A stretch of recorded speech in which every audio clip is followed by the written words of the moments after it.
There is a silent question that almost no one has the courage to ask, but it might explain why money never seems to stay in your life. No matter how much you earn, it always seems to slip away. An unexpected bill appears, an impulsive decision, a delay, a loss. And in the end, you find yourself right back where you started. Have you noticed that? It's as if there's an invisible limit, a financial ceiling you simply can't break through. What if I told you that this limit isn't in the market, the economy, or the opportunities, but within you? There's a deep, almost imperceptible connection between how much you believe you're worth and how much you allow to remain in your life. And that connection is shaping every decision you make, even the ones that seem completely rational. But why? Why would someone sabotage their own prosperity without realizing it? And more importantly, how do you break this cycle before more years go by repeating the same story? Most people believe money is a direct result of effort, strategy, and opportunity. And yes, those factors matter. But there's something deeper that no one ever taught you. Two people can work in the same place with the same skills and still live completely different financial realities. One thrives, grows, multiplies. The other survives, struggles, and seems to always be starting over from zero. What explains that? It's not just what they do. It's what they believe about themselves. Because at the end of the day, you never allow money to go beyond the level of your self-worth. There's an internal thermostat that regulates how much you can receive, keep, and expand. And when you try to go beyond that limit without changing who you believe you are, something happens. Something pulls you back. But how does this mechanism work? And how was it programmed inside you? Now think about this. How many times have you been given a bigger opportunity but hesitated, or earned more money, only to quickly find a way to spend it, lose it, or waste it? That's not coincidence. That's internal consistency. If deep down you don't believe you deserve that level of abundance, you unconsciously create situations to return to what feels comfortable. And here's the most powerful part. Your brain isn't trying to harm you. It's trying to keep you consistent with the identity you've built over your life, an identity shaped by things you've heard, experiences you've lived, comparisons you've made. Money is hard. Wealth isn't for people like me. People who earn a lot lose it later. These ideas don't just stay in your mind. They become part of your energy, and that energy dictates your decisions, your behaviors, and ultimately your results. There comes a moment when you have to face an uncomfortable truth. You're not just chasing money. You're trying to prove something about your worth. And as long as money is an attempt to compensate for an internal feeling of not being enough, it will never be stable. Because you'll always be chasing, never feeling satisfied. Now let me ask you a powerful question. If all the money you desire arrived today, would you feel calm? Or anxious? Confident? Or afraid of losing everything? That answer reveals far more than any financial strategy ever could. It reveals your level of self-acceptance. Now tell me in the comments, in 1 to 3 words, how would you feel if you received a lot of money today?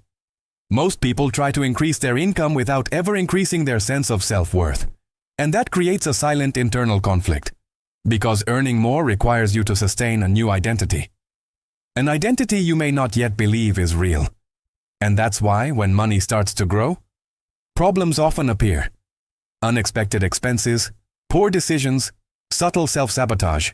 Not because you're incapable, but because your identity hasn't expanded to support that level yet. It's like trying to hold water with open hands, no matter how much you receive. If there's no internal structure, everything slips away. And that structure starts with something simple, but deeply overlooked: how you see yourself when no one is watching. There's a direct link between self-esteem and financial patterns, but it's not obvious. People with low self-esteem don't just earn less. They tolerate less, ask for less, negotiate less, believe less. They accept conditions that don't reflect their true potential. They avoid exposure. They doubt themselves before even trying. And all of that drastically reduces the opportunities that could change their lives. On the other hand, when someone starts recognizing their own value, something shifts. They position themselves differently. They speak differently. They decide differently. And the world responds to that. Not by magic, but because behavior and energy are aligned. But there's an important detail in this process that most people ignore, and it can either accelerate or completely block your financial growth. That detail is the standard you've normalized. Because your current financial life is not an accident. It's a reflection of what you consider acceptable.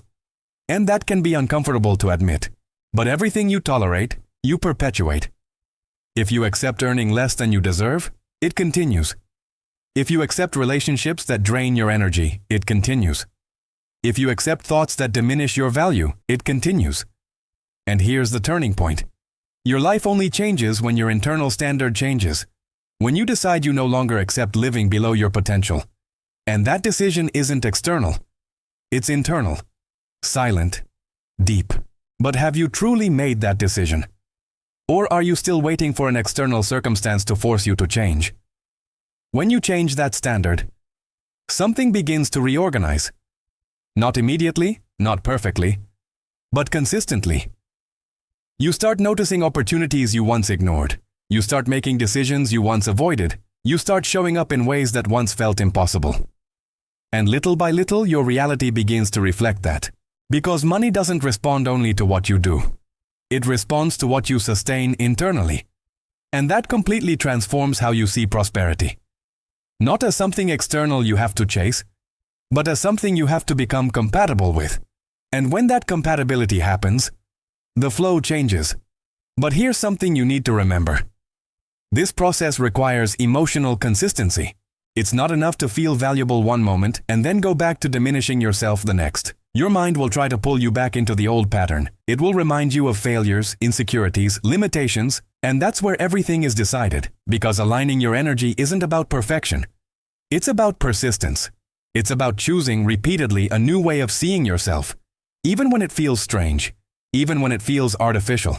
Because that's how a new identity is formed. And that identity, inevitably, creates a new reality. And if all of this resonated with you, then there's a simple but powerful next step. Like this video and subscribe to the channel, because this is the kind of transformation that happens from the inside out. The more you expose yourself to this kind of awareness, the more natural it becomes to live aligned with your true value. Because in the end, it's not about money. It never was. It's about who you believe you are when you look at yourself. And when that changes, everything changes with it. And remember, by the end of this video, you'll never see your worth the same way again.